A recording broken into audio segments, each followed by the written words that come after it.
So for our next problem, the block shown is acted upon by its weight. W is equal to 200 pounds. A horizontal force Q, so ito yung 600 pounds. And the pressure P exerted by the inclined plane. So ito yung force P. The resultant R of these forces is up and parallel to the incline, thereby sliding the block up. Determine P and R. So mayroong given hint or yung clue para mabilis isolve yung problem. Take one axis parallel to the incline. So, ito yung incline. So, ang gagawin daw natin, yung isang axis, it's either yung X or Y, ilagay natin dito. Okay, so, two ways yun or two methods na yun. And then, meron pang isang method, yung as usual na X and Y natin ay yung vertical tsaka horizontal line. Okay, so, bali three ways yung solution nito or pwede natin isolve ito yung ng three ways. So, unahin muna natin yung as usual na yung X ay yung horizontal line, tapos yung vertical line ay yung ating y-axis. Okay, so take note lang yung mga given. So, ito yung W, 200, yung Q, 600, and then yung P dito. Okay, tapos yung R daw ay parallel dun sa incline. So, itong R dito, hindi kasama ng tatlong forces. Kumbaga, ito yung resultant nila, kaya naka-broken line to. Yun din yung handouts nyo. I-correct nyo na lang ng konti yung mga nandito. Okay, so as usual, drawing tayo ng mga angle of inclination, mga force diagram. So yung R, since given, so pwede natin siyang i-drawing. Okay, so yung R dito, yan, nire-draw lang natin ng ganito para kita yung components, yung Rx tsaka yung Ry. Then yung angle of inclination niya, since ito ay parallel doon sa inclined, so therefore, ang angle of inclination niya, 30 degrees din. And then dito, kung gusto nyong hindi na i-drawing yung ganitong force diagram, okay lang din. So dito kasi nilagay ko lang yung mga angles saka yung point of intersection ng mga forces or kung saan sila nagmi-meet. So dito pwede rin kayo mag-drawing kahit wala na to. So kung aalamin natin yung angle of inclination ng force P, so pwede tayo mag-start dun sa 30 degrees na given. Okay? So ito yung 30 degrees. So kung ito vertical line, ito ay 60. And then kung yung normal line, so ito yung ating normal line. Kung ito ay normal dito sa line na to, so 90 yan. So 30 din to. So for short, yung angle between dun sa normal line tsaka yung vertical line ay pareho lagi dun sa angle of inclination ng incline. So kung halimbawa nakita nyo, 30 degrees yung angle of inclination ng ating incline. So pwede nyo nang agad ilagay yung 30 degrees dito yung angle of inclination ng normal. So kung ito ay 30, therefore, yung angle of inclination ng force P with the vertical or the y-axis is 45. Okay? So 45 to. So pwede na tayo mag-solve ng unknown. So basically, meron tayong mga equations. Yung Rx, Ry, yung R, tsaka yung tangent theta. So, ito lang naman yung mga basic equations na kailangan natin. So, alam natin yung Rx ay yung summation of forces along X, then yung Ry, summation of forces along Y. Okay? So, yung R naman, yun lang yung square root ng square ng dalawang to. Yung tangent theta, yung Ry over Rx lang. So, assuming ang figure natin sa mga ganito ay yung ganito lang kasimple. Hindi pa natin sinusundan yung hint dito, yung i-rotate natin yung axis. So, ito yung required, R tsaka P. So, unahin natin yung summation of X. So, dito yung ating figure o di kaya dito. So, una yung X component ng P.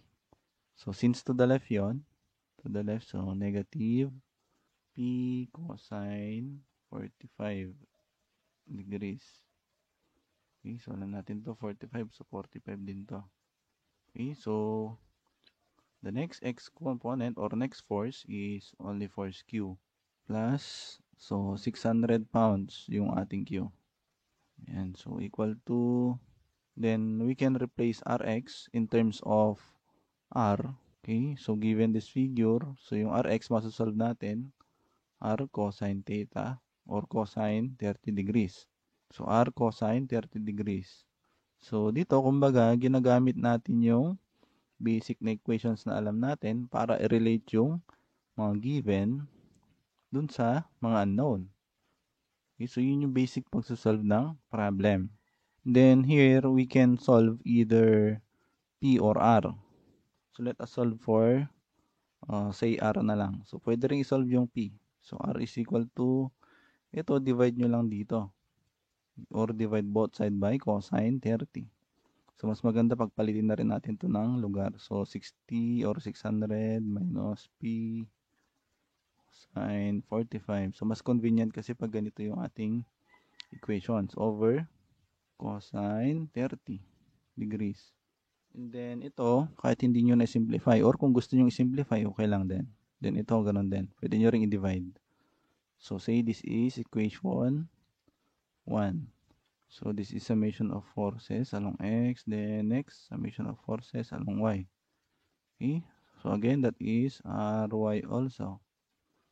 So, similar lang dito yung gagawin natin. Pero mga y component naman. So, start tayo dun sa p ulit. So, yung y component ng p, yan. So, pataas yan.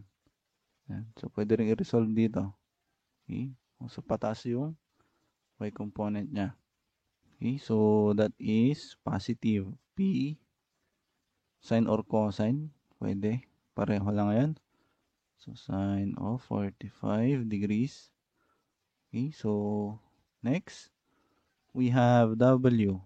So, that is equal to 200 pounds. So, downward siya or pababa. So, negative 200 pounds. So, ito, in-assume natin na lahat ng pakanan positive. Ito naman, upward ay positive. Okay? So, yun lang yung mga forces dito sa y-axis. So, that is equal to, again, yung ry, palitan natin ng r sine of 30 degrees. So, that is r sine 30 degrees. Then, solve again r in terms of P. So, R is equal to P sine 45 minus 200 pounds over sine 30. Then say this is equation 2. So, we can now equate equation 1 and 2. So, equation 1, so 600 minus P cosine 45 over cosine 30. So, ito yung equation 1. Then, equation 2, so P sine 45 minus 200 over sine of 30. And so, ito, algebra na lang to. So, nasa inyo na kung paano nyo isi-simplify. So, madali lang naman to. So, ito siguro multiply natin dito or multiply natin both side ng sine 30. So, mangyayari dito, sine 30 multiplied by 600 minus P cosine 45 over cosine 30. So, equal to P sine 45 minus 200. So, makakancel lang kasi yung sine 30. So, then ito, so again, nasa inyo na kung paano nyo isi-simplify. So, ito ay tangent, yung sine over cosine. So, tangent yan. So, tangent 30. Okay, yung sine over cosine. So, multiplied by 600 minus P cosine 45 and equal to P sine of 45 minus 200. So, yung tangent 30 multiplied by 600, ito yon. So, yung P cosine 45 multiplied by tangent 30. So, ito naman siya. And then, equal to P sine 45 minus 200. So, pagsamahin naman natin ngayon yung may P dito. So, yung P sine 45 tsaka yung 0.408 P. So, ito ilipat natin sa kabila. And then, ito namang negative 200, lipat natin dito. So, 346.41 plus 200 equal to P sine 45 plus 0.408 P. So, itong decimal places na to, nasa inyo na kung ilan yung ilalagay ninyo. Pero much better kung yan ay 3 or 4. Okay, pagsamahin natin to, yung sin 45 tsaka yung 0.408. Yun ay 1.115p. Okay, so ito ilipat na lang din natin sa kaliwa. So equal to, itong dalawa pag pinagsama, yan ay 546.41. Okay, so we divide natin both side ng 1.115. So ito, so ngayon, makakancel yung 1.115 dito, matitira P. Then ito, 546.41 divided by ito. So makukuha natin yung sagot na 490.05. Then from that, pwede na rin natin isolve yung R gamit yung equation 1 or equation 2.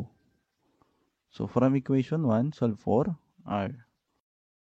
Or you can say, substitute P to equation 1 to solve for R.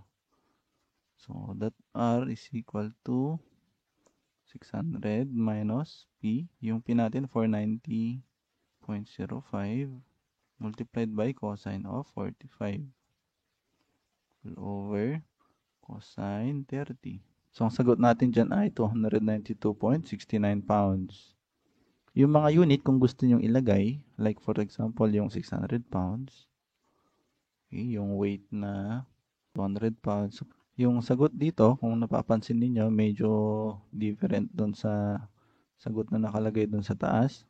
Pero okay lang yun. Dito kasi, doon sa rounding off tayo, medyo nagkulang para hindi mag-match doon sa sagot na nakalagay. Kung dito, hindi natin sila ginawang decimal or naka-simplify, like for example, yung tangent 30 multiplied by 600, yun lang sinulat natin dito, hindi siya 346.41. Saka yung cosine 45 multiplied by tangent 30, kung ginawa nyo pa rin ganun yung quantity dito, so yung sagot na makukuha ninyo, sakto dun sa nakalagay dito. Okay, so pero pag ganito yung solution ninyo, yung nag-round off kayo dun sa mga decimal places or 2 decimal o 3 decimal places lang ginamit ninyo, so medyo may konting kaibahan lang, pero okay lang yan. Yung next method naman, ito kanina sabi ko, pwede nating i-align yung either x or y axis sa R. So ito yung hint na nakalagay dito. So ano bang mangyayari pag ganito? Anyway, yung variable dito or yung axis natin dito, pwede nyo lagyan ng y prime, ganyan. Tapos ilagay nyo pa rin dito yung x sa y. So ito yung y natin na original kanina, ito yung x axis. So this is somewhat similar to rotated axis in equilibrium. So later on, pag-uusapan natin yan. So ano bang mangyayari pag ganito? Unang-una, yung R natin, nasa x-axis na. So therefore, wala tayong ry. So ry natin dito ay 0. And then, yung rx equal to r. Okay, so ganito lang yon. So ngayon, pag nag-solve tayo ng Rx or summation of forces along X, dito naman tayo magre-refer. Okay? So ni-rotate natin yung axis, so magbabago yung angle of inclination or kailangan nating identify yung mga angle of inclination ng mga forces ngayon. So unang-una, 30 degrees yung inikot ng ating force.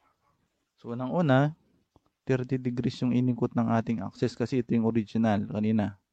So, kung i-align natin dun yung x axis, so 30 degrees yung inikot natin. So, iikot din ngayon yung x and y nyo dito. So, magbabago ng angle of inclination yung mga forces. Okay, so, ito ay 30 degrees. So, therefore, ito ay 30 degrees din. So, and then ito, syempre, 30 degrees din to. So, start na tayo ulit sa summation of x, summation of y, rx, ry. So, ito meron na tayong rx sa ry. So, hindi na tayo gumamit ng cosine or sine. So, solution. So, ang ano dito, again, yung p tsaka r pa rin. So, let us solve for summation of forces along x. Okay, so take note, ito ay equal ulit sa rx. So, summation of forces along x. Take note lang na ito na yung ating x-axis. So, magsasolve na ulit tayo ng component ng force P. Okay, so yung x component niya, and ito, gawa muna tayo ng parallelogram. So, ito yan. Okay, or ito, pwede rin isolve dito. Yan ay pababa dito. So, yun ay negative. So, assume naman natin na yung pataas ay yun yung mga positive. Okay? So, ito pababa. So, yan ay negative. P sine of 15 degrees. 15 degrees kasi yung angle of inclination niya sa y. So, pwede natin gamitin yung sine. Okay? So, pwede nyo rin isolve yung angle niya dito. Okay? So, tapos yun ang gamitin ninyong angle. So, that is P sine 45. So, pababa. Dito. So, negative. Then, next. So, dito naman tayo sa X or Q. So, yung X component ng Q, ito yon. And so, ito ay Q cosine of 30. So, pataas siya. So, therefore, yan ay positive or plus. Q ay 600 pounds cosine 30. So, ang next force natin along X axis ay yung W. So, yung component niya, pwede natin i-resolve dito.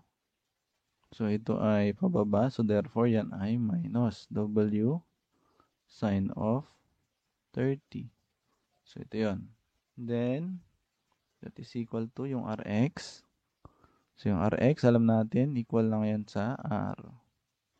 Okay? So, ito yung ating figure para doon sa resultant. So, wala tayong component kasi nasa x-axis na siya. So, sabihin na natin ito, equation 1 na lang. So, itong W, alam natin kanina yan ay 200 pounds. So, rewrite na natin itong equation. So, R is equal to, so itong dalawa, pag pinagsama natin, so yan ay equal to 419.615.